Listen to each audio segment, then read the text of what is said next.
지난주 KBS의 강력반 엑스파일 끝까지 간다에서 방송한 부산 미용사 살인사건.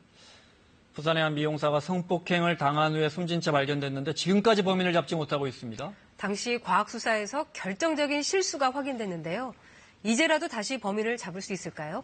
오윤성 순천향대 경찰행정학과 교수와 함께 자세히 짚어보겠습니다. 어서 오십시오. 안녕하세요.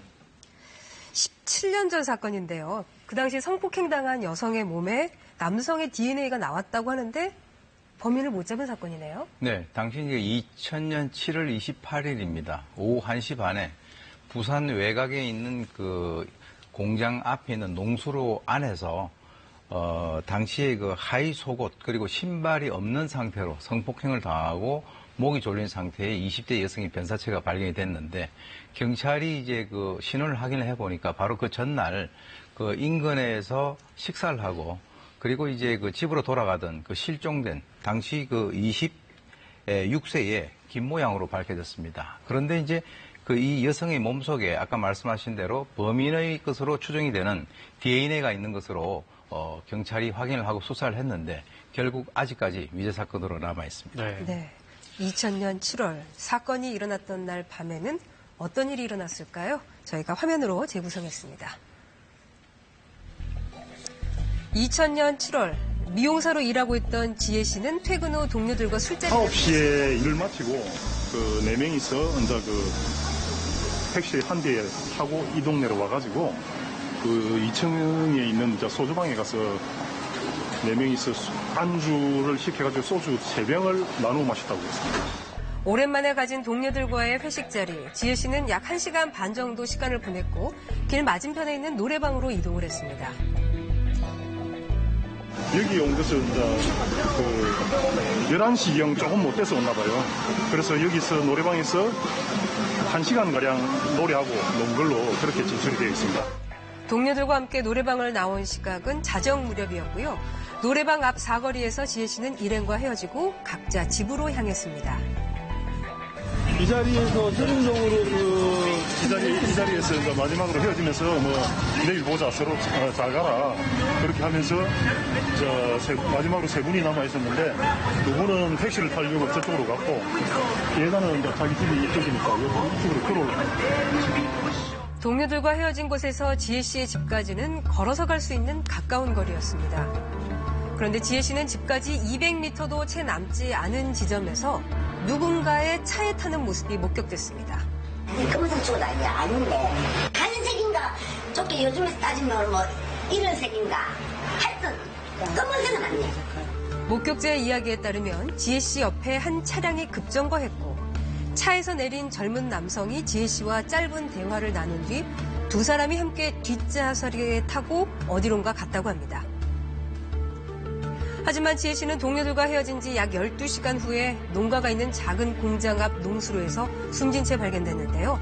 성폭행을 당한 뒤 목이 졸려 숨진 상태였습니다. 또 안쪽 깊숙이 보면 불규칙한 근육의 출혈을 보면 손으로 직접, 손을 이용해서 목을 직접적으로 압박했다고 보입니다. 열장까지는 아니지만 우리가 흔하게 얘기하는 표피박탈이 주변부에 있어요. 강제로 성폭행을 하는 적이 있습니다. 차가 왔고 피해 여성과 이야기를 하다가 태웠다는 거 아니에요? 그러면 혹시 아는 사람일까요? 통상 이제 차를 태워주겠다라고 하는 것은 호의동성이라고 합니다. 네. 그래서 이제 일반적으로 이제 밤늦게 남성이 타는 차에 여성들은 잘 타지 않는 것이 일반적인데요. 네. 당시 이제 부검 당시 이 그 피해자의 혈중 알코올 농도가 0.117이라고 하는 좀 약간 취한 상태. 네. 그리고 그 지점이 자기 집하고 한 400m 떨어져 있다라고 하는 것을 이제 좀 감안을 하고요. 또 이제 이 피해자의 그 직업이 미용실에 근무를 하고 있죠. 네. 그래서 이제 그 주변에 있는 사람들을 많이 알 수 있는 그런 가능성이 있다라고 한다면 추정컨대 이 여성은 그쪽에서 아는 척을 하게 되면은 혹시 누굴까라고 긴가민가 하는 그런 상황이고 네. 그쪽에서는 상대를 또 알 수 있는 그런 상황이 아니겠는가. 그러나 이제 중요한 것은 이 여성의 사체를 유기한 여러 가지 어떤 방식 이것을 보게 된다면 거기가 약간 뿔 빠진 데이긴 하지만 쉽게 그 사람이 발견이 되고 신원이 확인될 수 있다라고 한다면 아주 가까운 사람은 아니지 않겠는가라고 네. 이제 저희가 추정을 할 수가 있겠습니다.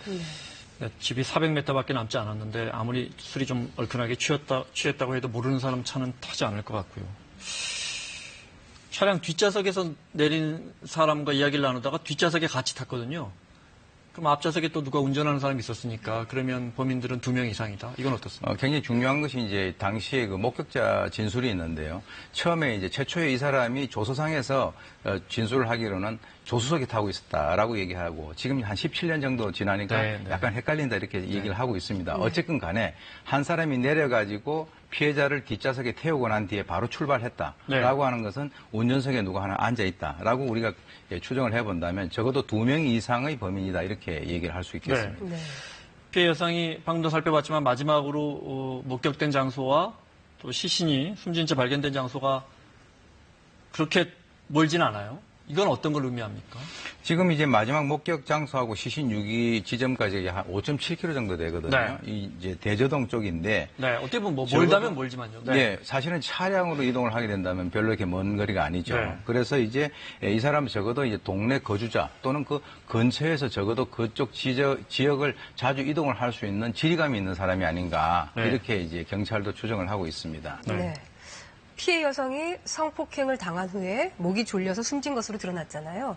그런데 발견된 장소가 좁은 농수로예요. 네. 그걸 감안한다면 다른 곳에서 범행이 이루어졌고 그리고 이 농수로로 시신을 유기했다. 이런 것도 생각해 볼 수 있을까요? 네, 이번 사건 같은 경우는 근본적으로 이제 3군데 장소를 우리가 추정해 볼 수 있는데요. 최초에는 유괴 납치한데, 그리고 이제 성폭행하고 살해하고, 그리고 이제 시신을 유기했다 이렇게 봅니다. 그 이유는 크게 이 그 시신에서 있는 그 희반, 이 희반이라고 하는 것은 사망을 하게 되면 혈액 순환이 정지가 되고 자연적으로 중력에 의해서 피가 아래로 내려오는 혈액 심화 현상이 나는데 거기에서 네. 반점이 생기는 거거든요.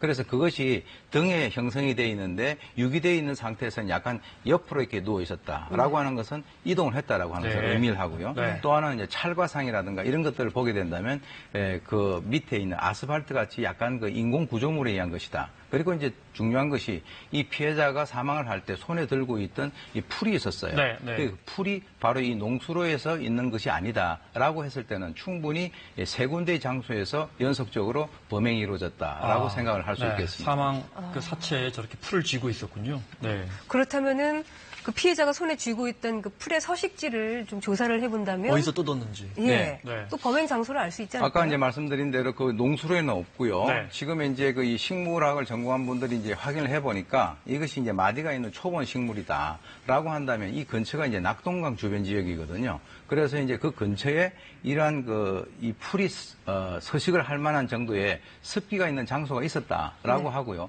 경찰도 당시에는 그 근처에 있는 그 다목적 운동장을 주목을 하고 있는데 안타깝게도 2009년도에 이것이 다시 재개발이 돼가지고 현재 네. 그쪽을 확인을 할 수 없는 그런 상황입니다. 네. 그렇군요. 또 피해 여성이 성폭행을 당한 후에 숨졌는데 그 아까 피해자의 몸속에 그 남성의 정액, DNA가 남아 있었다고 하셨잖아요. 예. 근데 왜 못 잡았을까요? 그 당시 이제 그 단백질을 통해서 혈액형을 분석을 하고 난 그 결과 이 그 범인으로 추정되는 사람의 혈액형을 A형으로 이제 추정을 했습니다. 네. 그래서 당시에 피해 여성 주변 인물은 물론 그 근처에 군부대에 있기 때문에 군부대에 있는 사람까지 포함을 해서 약 한 200여 명을 대상으로 해가지고 DNA를 대조를 했는데 네. 결국 대조를 했지만 그 결과가 나타나지 않아가지고 잡지를 못했던 것이죠. 네. 200명을요. 네. 아니 살인사건이 났는데 지금은 어느 정도 나옵니까? 200명이면 유사 동정전과자만 해도 부산 지역에 수천 명은 됐을 것 같은데 그때는 그렇게밖에 못했습니까? 그 왜 그랬냐면 네. 최초에 이제 그 경찰이 수사를 할 때 이 피해 여성과 어느 정도의 그 안면이라든가 면식이 있는 사람들이다라고 네. 추정을 했기 때문에 아, 그렇게 네. 나름대로의 그 범위를 갖다가 정하고 그 수사를 했던 것이죠. 아는 사람이니까 탔을 거다. 네. 그러니까 피해 여성이 아는 사람만 일단 DNA를 대조해 보자 하다 보니까 200명 정도가 된 거군요. 네, 그리고 이제 주로 A형을 중심으로 했다는 네, 거죠. 그렇죠. 네. DNA가 어떤 전과가 있거나 이래서 채취된 사람밖에 없는 거죠. 지금 우리 경찰이 갖고 있는 게. 지금 현재 그것도 네. 2010년도에 네. DNA 신원 확인 정보 이용 보호에 관한 법률이 제정되고 난 이후부터 특정 강력범죄, 즉 다시 말해서 살인, 강도, 강간, 네. 방화, 그리고 이제 소아청소년 대상 성범죄 이런 네. 죄를 저지른 사람들은 본인의 DNA를 의무적으로 제출하도록끔 그렇게 되어 있습니다. 2010년부터? 그렇습니다. 네. 그래서 그렇게 되면 대검찰청에 있는 그 포렌식 디지털에 센터에 그것이 연구 보존이 되게 돼 있거든요. 그러니까 적어도 이제 이 사건이 발생된 것은 2000년이고 그것이 법이 시행된 것은 2010년이니까 네. 그것은 약간의 10년 정도의 어떤 간격이 있다라고 보는 것이죠. 그러니까 미리 준비된 데이터베이스는 없고 용의자가 있거나 좀 의심스러운 사람은 그냥 불러다가 검사하는 수밖에 없었군요. 그렇습니다. 네. 알겠습니다. 방금 교수님 말씀하신 것처럼 용의자의 혈액형이 A형이 아니라 당시에 A형이라고 생각하고 A형만 조사했는데 O형인 것으로 드러났습니다. 화면 보시겠습니다. 일단 재수사를 하면서 이 용의자의 혈액형을 보다 정확하게 확립해놔놓고 재수사를 하자 이런 취지에서 그 국가수에 재의뢰를 하게 된 겁니다. 지난 17년 사이에 DNA 분석 기술이 굉장히 많이 달라졌습니다. 혈액형은 그 당시에는 단백질을 통한 혈액형 분석법에서는 이것을 분리할 수 있는 방법이 없었습니다. 그런데 지금은 DNA를 통해서 혈액형을 분석하거든요. 특히 성폭행 사건의 경우에는 남성 세포하고 여성 세포를 분리하는 과정을 거칩니다. 피해자의 몸에서 나온 DNA에는 피해자와 범인의 세포가 혼합되어 있었습니다. 그런데 2010년 이후 도입된 기술로 범인의 DNA만 분리할 수 있게 된 겁니다. 그래서 다시 밝혀낸 범인의 혈액형은 A형이 아니라 O형이었습니다. 그러니까 결정적으로 그때 O형 용의자들 다 빼고 하면서 용의자들이 DNA가 있었는데도 못 잡아버린 거군요. 이번 사건에서 가장 핵심적인 것이 최종적으로 범인의 혈액형이 A형에서 O형으로 바뀌었다는 거예요. 네. 그 당시에 이제 그 피해자의 혈액형이 AB형이었고, 그 당시 아까 방금 나왔습니다만은 이 분리를 할 수 있는 그 기술이 좀 떨어져 가지고, 그때 AO로 해가지고 A형이 특정이 됐거든요. 네. 근데 이번에 그래도 다행스럽게 새로 수사를 시작을 한 그 미제 사건 팀이 국립과학수사연구원에다가 의뢰를 한 결과 네. 이번에 O형으로 밝혀졌고 그 이전까지는 예를 들어서 A형만 아니라면 무조건 다 수사 대상에서 제외를 했다. 네. 이렇게 볼 수 있겠죠. 아쉬운 대목입니다. 네. 네. 그렇다면 지금 미제 사건 수사팀에서 O형을 중심으로 다시 수사를 하고 있는 건가요? 예, 그렇습니다. 그건 당연한 것이고요. 네. 그리고 이제 그 이전까지는 상당히 명백한 어떤 그 혐의점이 있는 상황에도 불구하고 이 사람의 혈액형이 A형이 아니다라고 하는 그 이유로 배제됐던 그 모든 대상들이 이제 수사 대상에 올라서 다시 수사를 해야 될 것으로 봅니다. 네. 근데 지금 사건 발생 17년이나 지났고 네. 남아있는 거는 이제 범인의 DNA 하나밖에 네. 없는데 잡을 수 있을까요?